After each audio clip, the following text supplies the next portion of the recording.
എന്നെ സൂക്ഷിച്ചൊന്ന് നോക്കിയേ. ആ ചുമന്ന കമ്മൽ നിങ്ങൾ കാണുന്നുണ്ടോ? ഇന്നലെ മേടിച്ചത്. നമ്മളിന്ന് പോകുന്ന അഗോഡ ഫോർട്ടിലോട്ടാണേ. ഇവിടെ മുഴുവൻ പച്ചപ്പും ഹരിതാവയാടോ.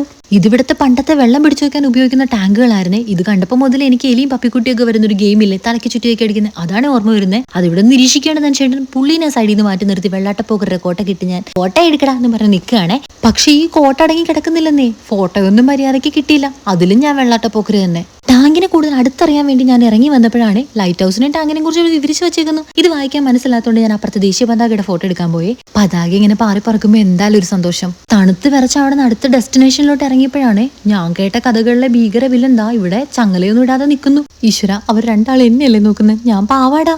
അഗോഡ ബീച്ചിലെത്തുന്നതിന് മുമ്പുള്ള ഒരു ചായക്കടയാണ് ഇത്. കഫേ അഗോഡ എന്നാണ് ഇതിന്റെ പേര്. ഈ ചേട്ടൻ ചായ എടുക്കുന്നത് കാണാൻ നല്ല രസമാണ് കേട്ടോ. നല്ല പാട്ടൊക്കെ പാടി, പാട്ട് ബാക്ക്ഗ്രൗണ്ടിൽ വെച്ച് ആ പാട്ടിനൊപ്പം വേറൊരു പാട്ടൊക്കെ പാടി ആൾ ആസ്വദിച്ചാണ് ചായ എടുക്കുന്നത്. ഇവിടെ പല വെറൈറ്റീസിലുള്ള ചായയൊക്കെ കിട്ടും. റാം ടീ ഉണ്ട്, മസാല ടീ ഉണ്ട്, അങ്ങനെ എന്തൊക്കെയോ ഒരുപാട് ടീകളുണ്ട്. നമ്മളെന്തായാലും മസാല ടീ ആണ് മേടിച്ചത്.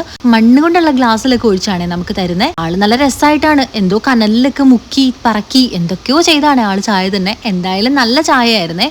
ആള് നമ്മുടെ അല്ലു അർജുന്റെ കട്ട ഫാനാന്ന് തോന്നുന്നത്. പുഷ്പയുടെ കുറച്ച് ഡയലോഗുകളും പുഷ്പയുടെ താടി തടവലും ഒക്കെ ഉണ്ടായിരുന്നു. ചായയുടെ കൂടെ ഇവിടെ കഴിക്കാനായിട്ട് വടപ്പാവും പാവ് ബജി മാത്രമാണ് ഉണ്ടായിരുന്നത്. നമ്മൾ പാവ് ബജി എടുത്തേ. നോർത്ത് ഇന്ത്യൻ ഫുഡാണ് ഇവിടെ ഏറ്റവും കൂടുതൽ കിട്ടുക.